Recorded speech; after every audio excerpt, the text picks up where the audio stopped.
nós, e vou já falar, quero aqui rapidamente, me sinto nessa obrigação também, antes da sessão da manhã, de falar um pouco a respeito das nossas homenageadas. Eu quero começar por Rosa Scalabrin, que é conhecida no seu estado como Rose.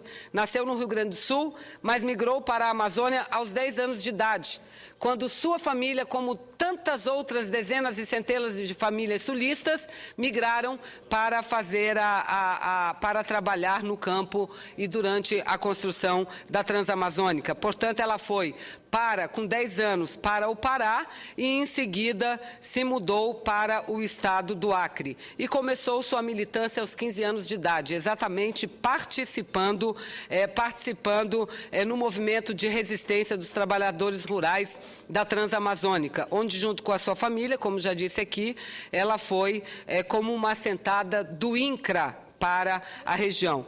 Em 1986, Rosa Scalabrin foi para o Acre, a convite da Comissão Pastoral da Terra, CPT, ligada à Igreja Católica, para colaborar na organização sindical dos trabalhadores rurais no auge dos conflitos pela terra. Teve um belo trabalho, inclusive atuou lado a lado de Chico Mendes, que o Brasil inteiro, o mundo sabe que teve uma morte brutal, assassinado que foi por conta de lutar pelos direitos dos trabalhadores rurais e principalmente dos seringueiros. Rosa Scalabrin também atuou por 2 anos já no governo do presidente Lula, no Ministério da Agricultura, onde criou o programa Cooper Gênero, em prol do cooperativismo associado à igualdade entre homens e mulheres no campo. Rose, como é conhecida, tem, portanto, uma atuação forte não apenas no movimento dos trabalhadores rurais, mas também, desde o ano de 2008, ela compõe o Comitê do Movimento do Plano Nacional de Política para as Mulheres, representando o Fórum de Organizações de Política para as Mulheres. Ou seja, é uma mulher que tem a sua vida ligada aos movimentos sociais, democráticos, mas, sobretudo, para a promoção da igualdade de gênero, que é o que marca o diploma Mulher Cidadã Berta Lutz. Quero falar um pouco de Analice Costa, nossa outra homenageada. Nasceu em 1951, em Caravelas, na Bahia. Foi integrante do movimento estudantil no início dos anos 70, o período mais duro da ditadura militar. Quando estudou no México, foi em seguida estudar no México, ela já começou a trabalhar e a estudar teoricamente, a questão da relação de gênero, ou seja, das diferenças entre homens e mulheres. De volta ao Brasil, voltando do México, vinculou-se ao grupo feminista Brasil Mulher Seção Bahia, um dos primeiros grupos feministas daquele estado. Em 1983, juntamente com outras colegas feministas, criou na Universidade Federal da Bahia, onde já era professora, presidente Paulo Paim, o núcleo de estudos interdisciplinares sobre as mulheres, onde vem trabalhando em articulação com outros movimentos sociais em defesa dos direitos das mulheres para a transformação da condição feminina. E no ano de 1985, quando instalada a primeira delegacia especializada das mulheres no Brasil, ela também teve uma participação muito importante nesse aspecto. Retornou do México em 1994 e voltou para o México para concluir o seu doutorado. E quando retornou, ela publicou um livro denominado As Donas do Poder, Mulher e Política na Bahia. Em 2004, concluiu o pós-doutorado em Teoria Feminista em Madrid, na Espanha. E Analice tem concentrado seus esforços na institucionalização dos estudos feministas, na produção de conhecimento e também na área do ensino, ou seja, uma mulher que dedica sua vida no estudo teórico sobre a questão de gênero, que para nós é muito importante, porque é muito importante fundar nossa luta dentro do desenvolvimento de teorias científicas, senhor presidente. Nossa outra homenageada, Maria Prestes. No campo mais histórico da luta do povo brasileiro, quero dizer que destaca-se uma mulher chamada Altamira Rodrigues Sobral. Esse é o nome original de Maria Prestes. Filha de camponeses, aos 17 anos, quando pertencia à juventude comunista, teve de fugir para São Paulo. E na luta pela causa comunista, conheceu Luiz Carlos Prestes, com quem casou e viveu por mais de 40 anos até a morte do marido. Por ter lutado contra o regime militar e pela democratização do Brasil, Maria Prestes enfrentou a clandestinidade, perseguições políticas e o exílio. Apesar das dificuldades de viver na ilegalidade durante o regime autoritário, ela criou 9 filhos, senhor presidente. 9 filhos, senadora Ana Amélia. 7 da união com o líder do Partido Comunista e 2 do primeiro casamento. Filha e neta de militantes comunistas, Maria Prestes apoiou greves, organizou protestos, panfletos e comícios, divulgou livros e jornais. E sua experiência de vida está toda ela relatada no livro de sua própria autoria, denominado 40 anos ao lado de Luiz Carlos Prestes. Aos 80 anos de idade, Maria Prestes foi homenageada pela Assembleia Legislativa do Estado do Rio de Janeiro e, posteriormente, recebeu mais uma série de homenagens Brasil afora. Recentemente, Maria teve uma atuação decisiva no episódio que trouxe o arquivo soviético de Luiz Carlos Prestes para o Brasil. Graças a ela, que coordenou uma mobilização ativa de intelectuais, diplomatas e até presidentes, hoje, os inúmeros documentos de Prestes, principalmente os que se referem ao período do exílio, estão preservados no Arquivo Nacional. Em sua casa, colorida de Saquarema, no Rio de Janeiro, onde vive, Maria nem parece a mulher política que é, a guerreira forjada nas lutas clandestinas, das quais participou nas fileiras do partido. Hoje é apenas Maria, dona de casa, mãe e cidadã. Eunice Miquiles, a nossa outra homenageada. A primeira senadora eleita do país. É outra personalidade de destaque que estará conosco amanhã. Aí tem muita gente que diz, mas a Eunice Miquiles era suplente, senadora Ana Amélia, de fato. Eunice Miquiles assumiu esta casa no ano de 1979, na condição de suplente em decorrência da morte do ex-governador João Bosco Ramos de Lima. Entretanto, ela foi votada pelo povo do seu estado, o Amazonas, e assumiu, repito, 3 ou 4 meses depois da morte do senador João Bosco Ramos de Lima. Eu quero lembrar aqui que, naquela época, o suplente também recebia votos. O sistema eleitoral permitia que cada partido formasse uma chapa com 3 sublegendas representada por 3 candidatos. O mais votado assumiria a vaga. E Eunice Miquiles obteve 32.819 votos, ou seja, 46% dos votos do seu partido. Por muito pouco, perdeu para um ex-governador. E seria interessante que todas as mulheres conhecessem essa história, porque Eunice Miquiles, muitas das vezes, a ela não era dado o direito sequer de falar nos comícios. Porque ela era a segunda, porque ela era uma mulher, não era dado direito, certamente. Se ela tivesse todos os direitos, todo o apoio que teve o candidato primeiro, ela teria suplantado o candidato primeiro e teria sido ela eleita senadora da República. Mas obteve votos, 46% dos votos do seu partido. E chegou aqui, senadora Ana Amélia, em 1979, quando nenhuma mulher havia sentado em qualquer uma dessas cadeiras aqui.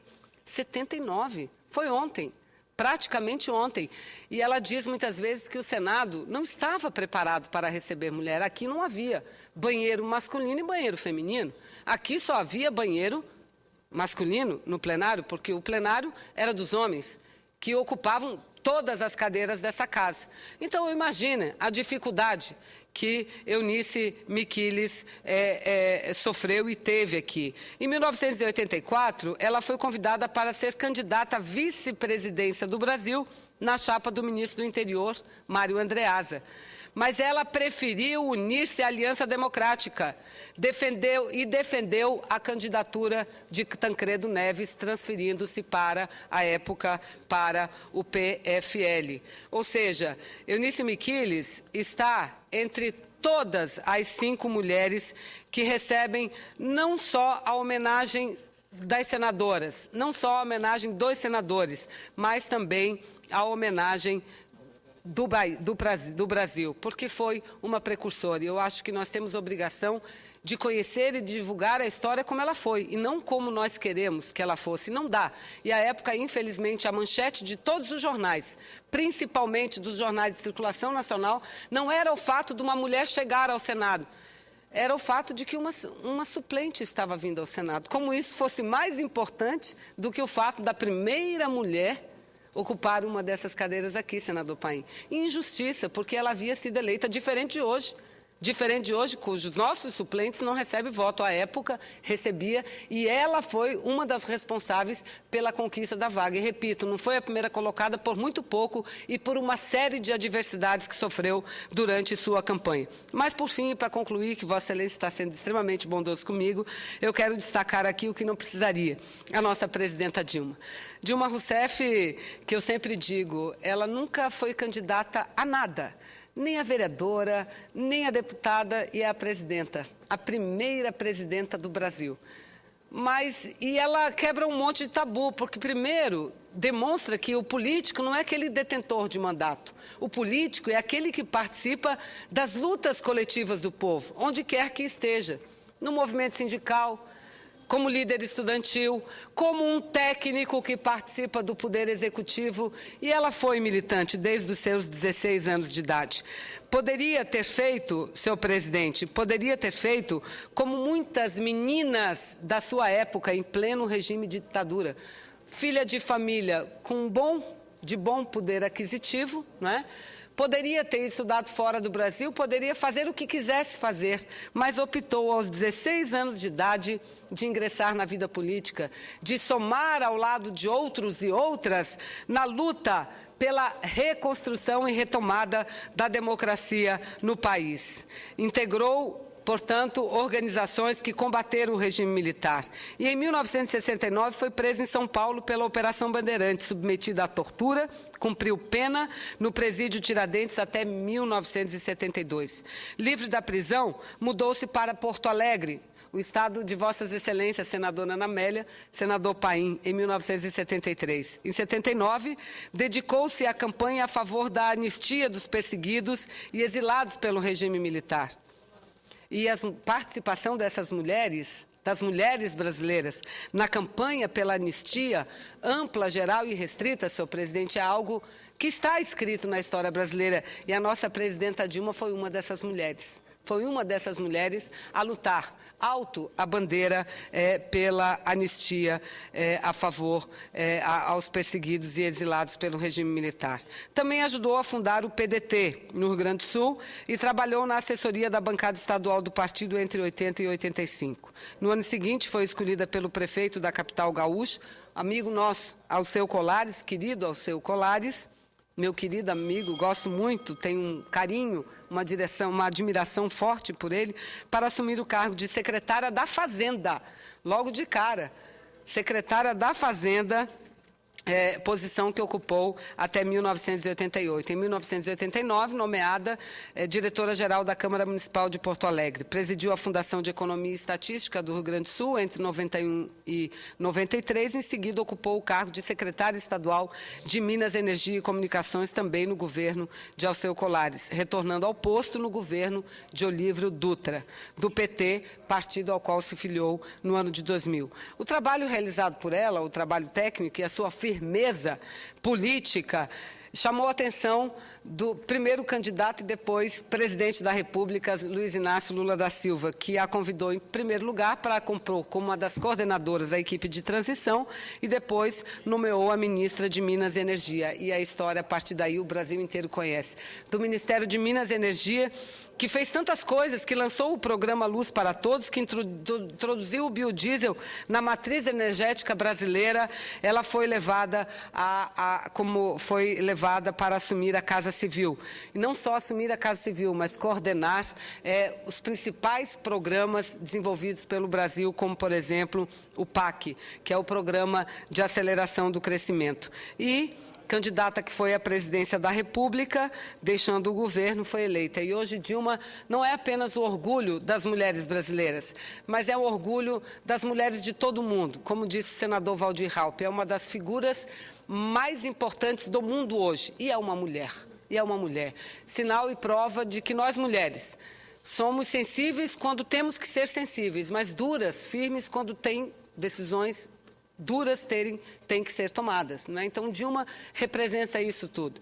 E eu daqui quero dizer que nós, mulheres, não podemos nos esquecer também, nesse momento, de homenagear não só as mulheres, aquelas que foram precursoras, aquelas que lutam ainda hoje pelo direito igual entre homens e mulheres, mas não podemos esquecer um homem, que é um homem importante para o Brasil, não só pelo que fez pelo Brasil, ajudou muito o Brasil, mas pelo que fez, principalmente pelo povo. Eu acho que o fato de ter devolvido esta pessoa, este homem, a autoestima ao povo brasileiro, aos mais humildes, aos mais pobres, já bastaria. E não só a autoestima ao povo, mas às mulheres. Ele confiou numa mulher. Eu aqui me refiro ao presidente Lula, que deixou o hospital no dia de ontem. Que Deus o ajude, o proteja, porque o povo todo está numa corrente única para que ele tenha a sua saúde plenamente restabelecida. Então, é uma figura masculina, mas que, sem dúvida nenhuma, merece as maiores homenagens das figuras femininas desse Brasil. Muito obrigada.